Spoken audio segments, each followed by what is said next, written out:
সামরিক শক্তিতে ভারতকে যিনি 50 বছর এগিয়ে দিয়ে গেছেন তিনি এপিজে আব্দুল কালাম।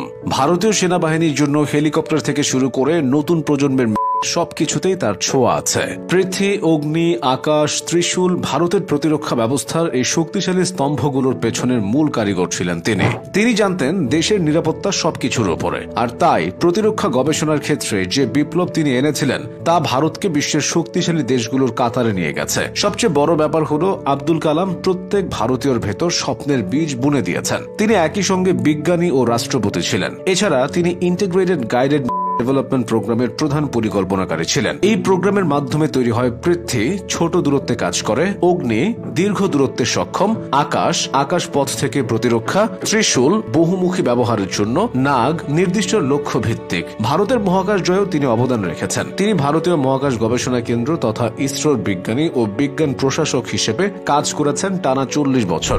দক্ষিণ ভারতের তামিলনাড়ু রাজ্যের এক দরিদ্র মৎস্যজীবী পরিবারে এপিজে আব্দুল কালামের জন্ম। দারিদ্রতাকে পেছনে ফেলে তিনি ইতিহাসে জায়গা করে নিয়েছেন। একজন ছাত্র হিসেবে তিনি ছিলেন বিরল প্রতিভার অধিকারী। 1960 সালে Abdul Kalam Madras institute of technology থেকে অ্যারোস্পেস ইঞ্জিনিয়ারিং এ স্নাতক সম্পন্ন করেন। তারপর ভারতের ডিফেন্স রিসার্চ অ্যান্ড ডেভেলপমেন্ট অর্গানাইজেশনে বিজ্ঞানী হিসেবে যোগ দেন। 1969 সালে আব্দুল কালামকে ভারতীয় মহাকাশ গবেষণা কেন্দ্র তথা ইসরোতে বদলি করা হয়। সেখানে ভারতের প্রথম কৃত্রিম উপগ্রহ উৎক্ষেপণ যান প্রকল্প SLV-3 এর প্রজেক্ট ডিরেক্টর হিসেবে তিনি সফল হন। 1992 থেকে 1999 সাল পর্যন্ত তিনি প্রধানমন্ত্রীর মুখ্য বৈজ্ঞানিক উপদেষ্টা হিসেবে দায়িত্ব পালন করেন। 1998 সালে ভারতের প্রথম সফল পরীক্ষা পোখরান 2 এ তার গুরুত্বপূর্ণ অবদান ছিল। পরে 2002 সালে তিনি ভারতের রাষ্ট্রপতি হিসেবে নির্বাচিত হন। তিনি ভারতের প্রথম বিজ্ঞানী যিনি রাষ্ট্রপতি হয়েছিলেন। রাষ্ট্রপতি হিসেবে 5 বছর দায়িত্ব পালন করার পর 2007 সালে অবসর গ্রহণ করেন কালাম। রাষ্ট্রপতির পদ ছাড়ার পর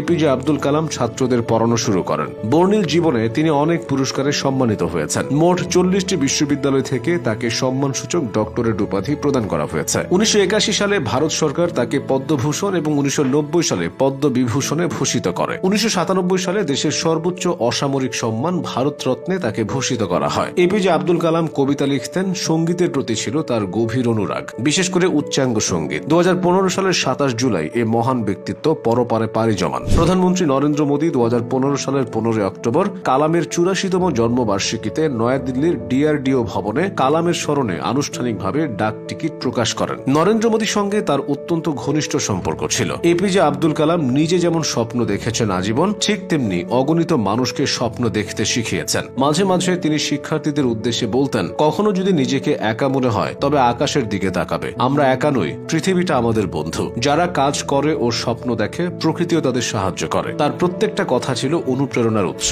নিজের সম্পর্কে তিনি বলতেন, ছাত্র জীবনে আমি বিমানের পাইলট হতে চেয়েছিলাম, কিন্তু সেই স্বপ্ন পূরণে ব্যর্থ হয়ে গেছি রকেট বিজ্ঞানী। তিনি আরো বলতেন, তরুণ প্রজন্মের কাছে আমার বার্তা হলো তাদের ভিন্নভাবে চিন্তা করবার সাহস থাকতে হবে, মনের ভেতর আবিষ্কারের তাড়না থাকতে হবে, নিজের সমস্যা নিজে মেটাবার মানসিকতা থাকতে হবে। এভাবেই তিনি এগিয়ে যাওয়ার অনুপ্রেরণা দিতেন। আধুনিক ভারতের বিজ্ঞানের উৎকর্ষতার জন্য আব্দুল কালাম আজও প্রাসঙ্গিক।